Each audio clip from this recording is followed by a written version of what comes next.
My body would not listen, even though I was awake. In my childhood bedroom, frozen, my chest hardly moved.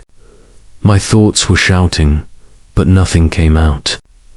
I was unable to look away. I was unable to yell. All I could do was listen. There were footsteps in the corridor, not hurried, not negligent. Take your time, deliberate. The door remained open. Just enough of it remained open. My sister's low, steady, controlled voice came in from the darkness outside. Just make it appear organic. A man entered the space. He was someone I had never seen before. He leaned over my bed and touched my wrist with 2 fingers, taking my pulse as if it were nothing out of the ordinary. As if this were typical.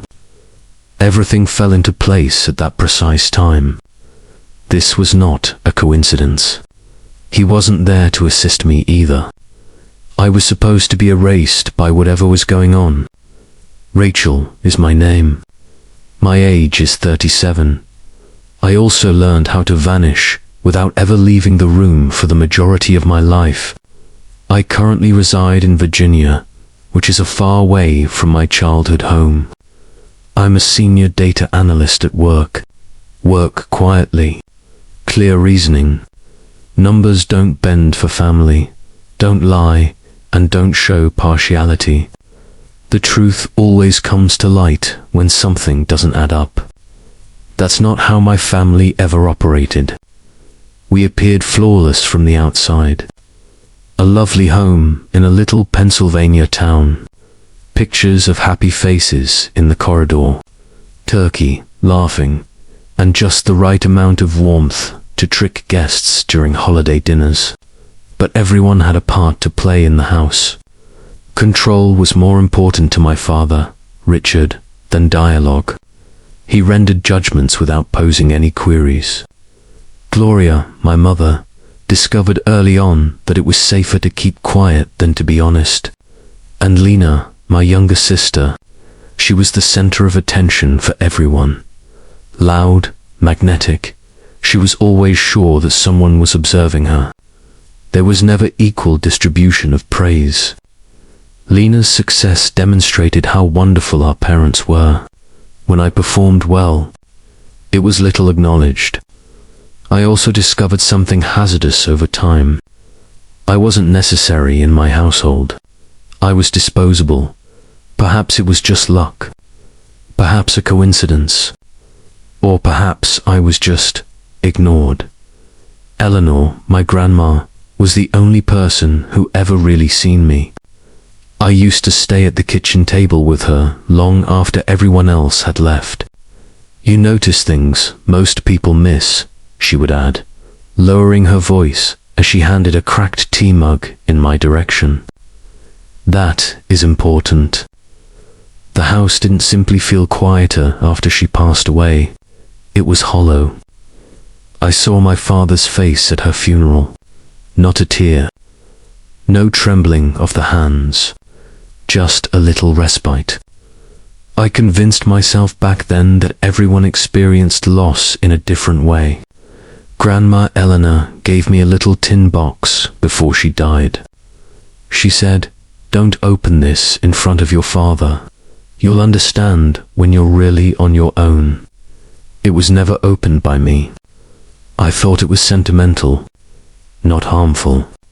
A keepsake meant to comfort, not explain. I was mistaken. Years later, I drove back to Pennsylvania and took 2 weeks off work when my mother required knee surgery. Just long enough to revert to former habits, such as cleaning, cooking, and being undetectable.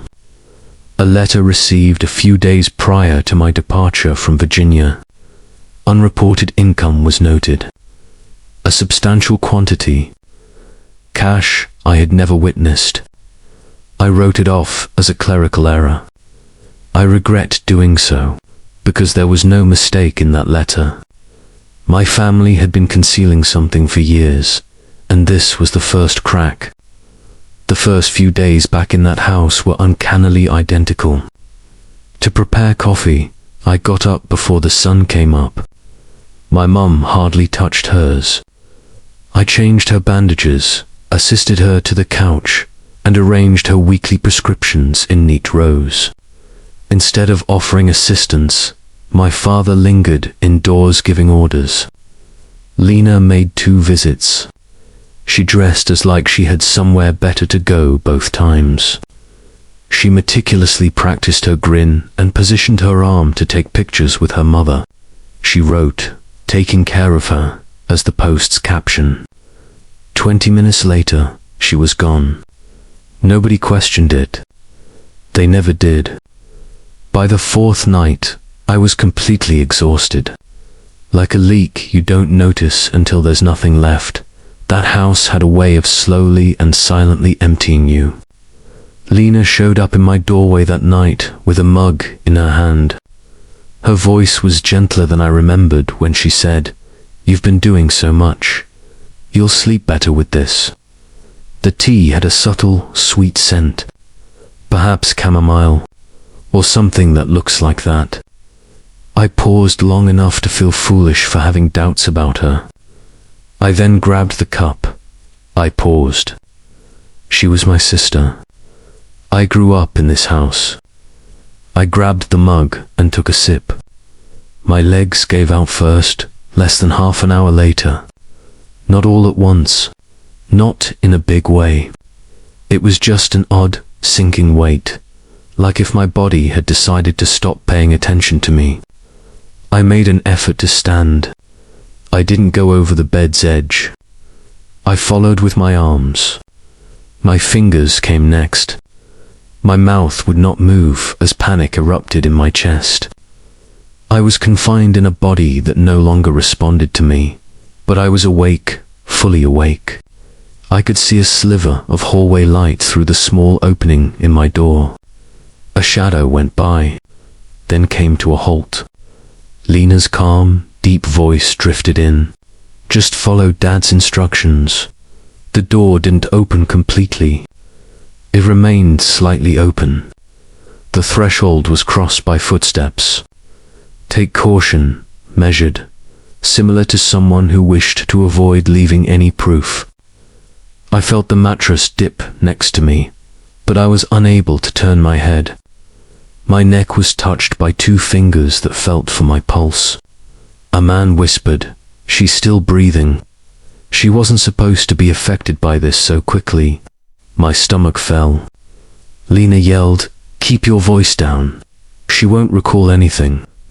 I wanted to yell. I desired to engage in combat. Rather, I gazed at a little fissure in the ceiling.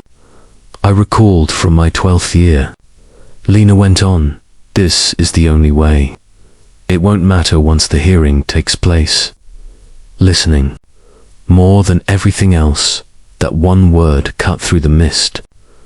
This has nothing to do with relaxation. This wasn't an issue. This was getting ready. The man paused. "This doesn't feel right." Lena stated bluntly, "You're already here. Just make it appear organic." They departed. With a gentle finality, the door clicked shut, and something changed inside of me during that quiet. This wasn't jealousy among siblings. It wasn't neglect. This was deliberate. My family wasn't attempting to keep me safe. They were attempting to remove me, and one thing became painfully evident. Regardless of the nature of that impending hearing, I wouldn't be going on my own terms if I lingered in that house till sunrise. After they left, time fell apart. Minutes stretched into an indistinct mass. Slowly, the drug began to release its hold on my fingertips. A slight tingle, needles and pins. Anguish it meant I was returning, so I embraced it. I did not open my eyes. I slowed down my breathing. I needed them to think I was still missing. The door creaked once more after a while. Lighter footsteps. I smelled Lena's perfume before she spoke.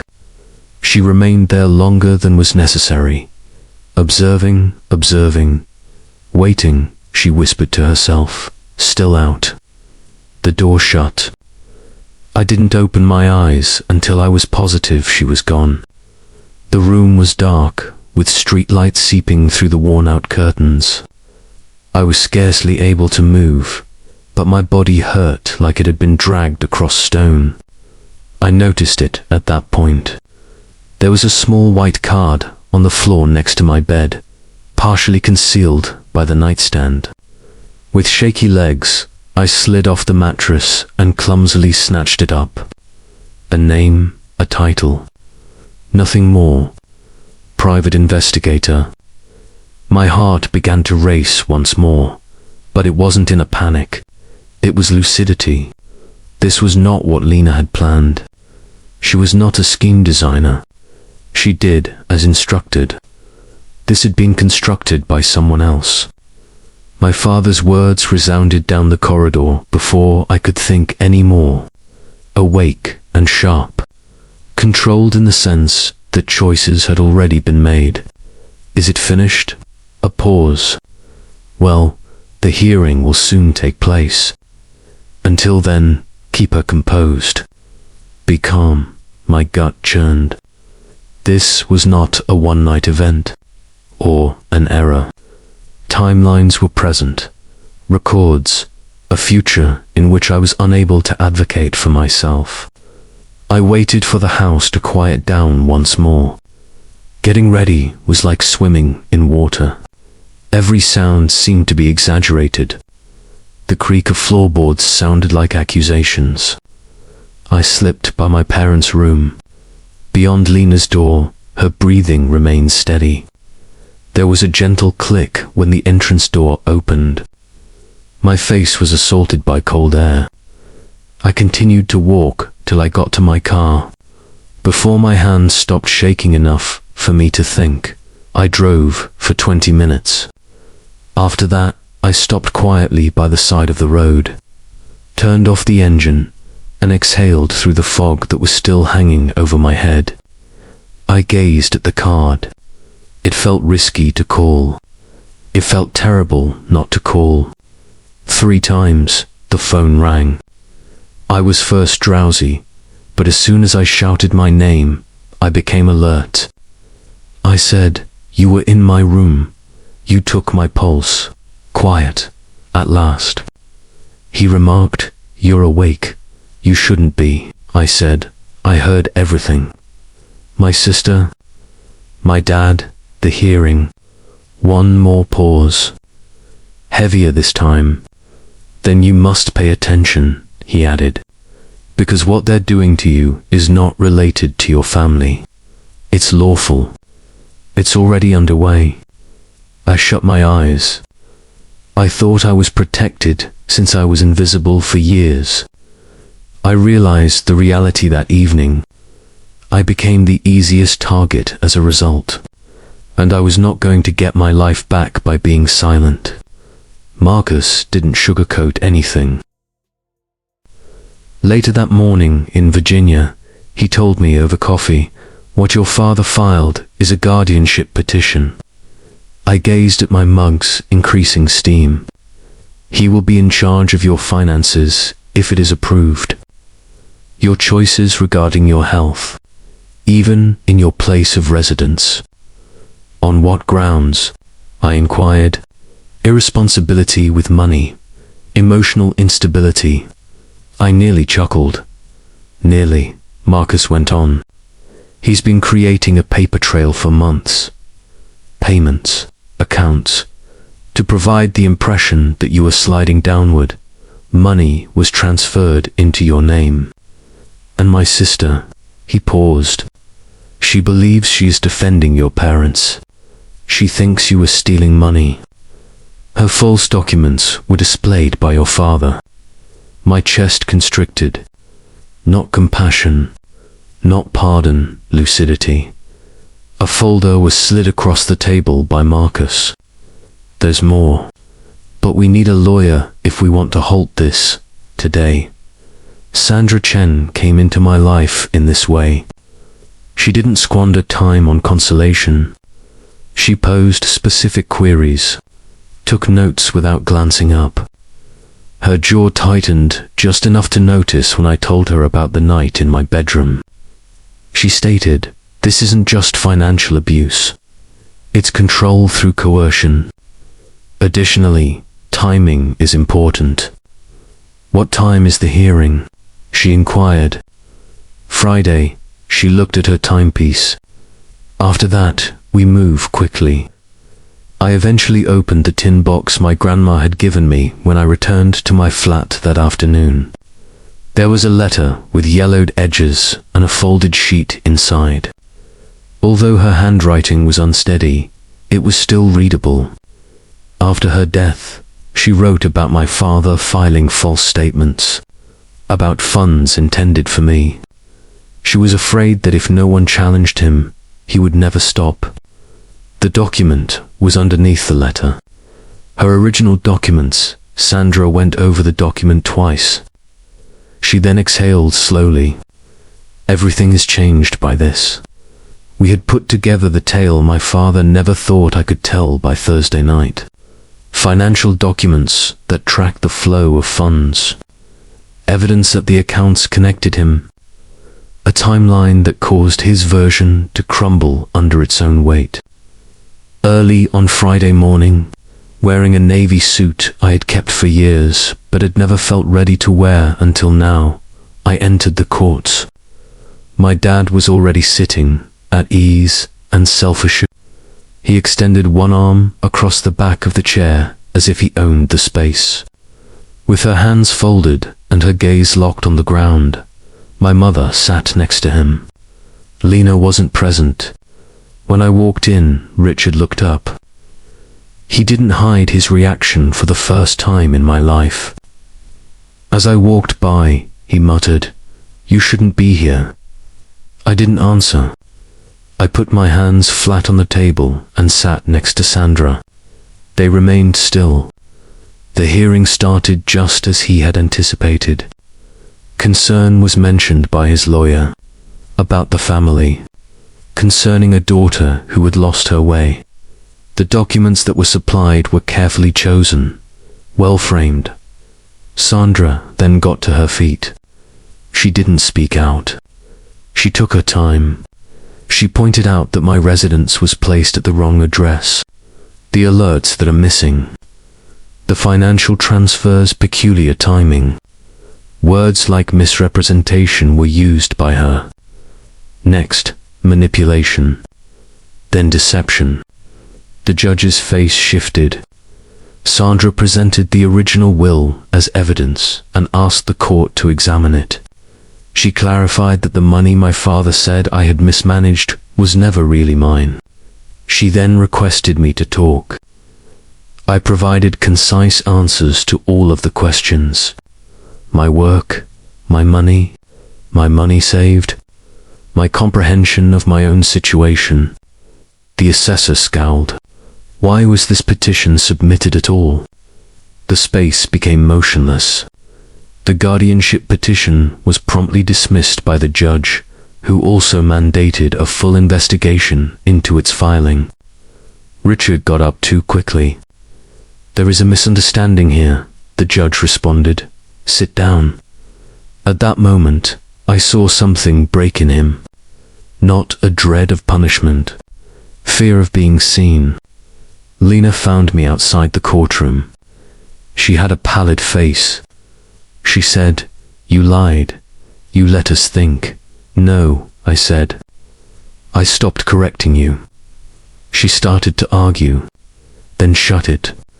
She was unsure about which screenplay to follow for the first time. The truth gradually came to light over the course of the following few weeks.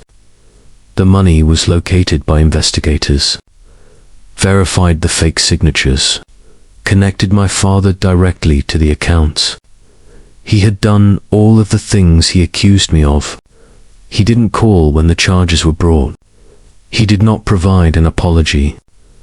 "I've turned everyone against him," he said. He spoke just once during sentencing. He declared, "My daughter is unstable. She has always harbored jealousy. The judge paid attention, then calmly responded, "The evidence points to a different conclusion." The punishment was imposed, a lengthy one. Lena's case came next. Her role and her reliance on lies she had been told were accepted by the court. Probation, counseling is required. Consequences that are not absolved. Then, with red eyes, she came over to me. "I was unaware," she muttered. "I believed I was contributing." I said, "You didn't ask." That was important. My mum remained silent. She observed, and for once, she wasn't protected by her quiet. It was a result. When everything was over, I stood by myself outside the courthouse. The winter air was harsh on my face. I anticipated feeling triumphant. Rather, I felt stable. I didn't die that night in the bedroom. It made them visible. I wasn't disappearing for the first time. The weeks that followed passed in silence, as if the world had been holding its breath for too long. The investigation proceeded precisely as the evidence suggested. First on paper, then in court, my father's story came to light. He never gave me a glance as they carried him away. That's when I realized he never had. After that, Lena appeared smaller as she stood outdoors. "I'm sorry." I thought she meant it. That did not imply that things might go back to as they were. After hiding inside the house for decades, my mother departed.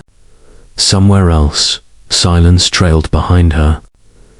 I went back to Virginia and purchased a modest home by the water. The mornings were peaceful, sincere. I slept fearlessly. Justice didn't feel like victory. It was as like I was standing on solid ground, and I knew that no one could ever take it away from me. I used to think that remaining silent equated to being safe. I was mistaken. Your family does not have unrestricted power over you. Obedience is not a sign of love. Furthermore, survival is not self. You're not dreaming if you've ever been made to feel unstable, unappreciative, or invisible simply for defending yourself. The next story is about what happens when truth ultimately prevails. So if this one struck a chord with you, please leave a comment and subscribe.